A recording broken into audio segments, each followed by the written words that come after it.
আসসালামু আলাইকুম viewers, welcome to my channel শখের বাগান। তো আজকে আমি তোমাদেরকে দেখাবো রজনীগন্ধা গাছগুলো আমি কিভাবে লাগাচ্ছি। তো লাগানোর জন্য এরকম দুটো বালতির মতো টব নিয়ে নিয়েছি। তো এগুলোকে ফুটো করে নিয়েছি। তো দেখো, পাথর দিয়ে ফুটোগুলোকে কভার করে দিলাম। এখানে আমি একটা গাছ লাগিয়েছিলাম, তো ওই একটা গাছ থেকে এতগুলো গাছ হয়ে গেছে। তো এতগুলো গাছ একটা টবের মধ্যে থাকলে সেরকম ভালো ফুল হবে না, তাই আমি এগুলোকে দুটো টবে আলাদা করে লাগিয়ে দিব।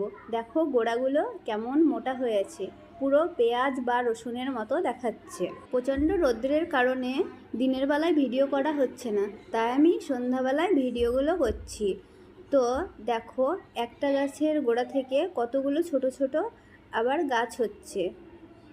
তো আমার ভিডিওগুলো যদি তোমাদের ভালো লাগে তাহলে একটা লাইক করে দিও বন্ধুরা, আর সাবস্ক্রাইব করে আমার চ্যানেলের পাশে থাকো আর নিত্য নতুন ভিডিও দেখো। তো দেখো আমি কিভাবে গাছগুলোকে লাগাচ্ছি বা লাগাবো।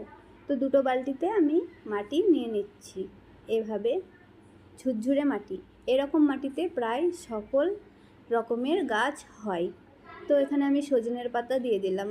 তো বন্ধুরা, তোমরা অবশ্যই তোমাদের বাড়িতে দু একটা করে রজনীগন্ধা ফুলের গাছ লাগাবে। ফুলগুলো অসম্ভব সুন্দর লাগে এবং এর স্মেলটাও অনেক সুন্দর, আর সেরকম কোনো পরিচর্যা করতে হয় না।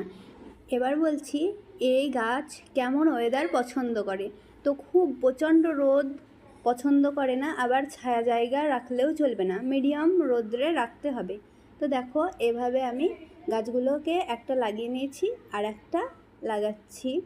তারপর জল দিয়ে দেব, দিয়ে একটা সাইডে রেখে দেব ছায়া জায়গায়। এখন যেহেতু গাছগুলো লাগালাম তাই দুদিন ছায়া জায়গায় থাকবে, তারপর আবার রোদ্রে রেখে দেব।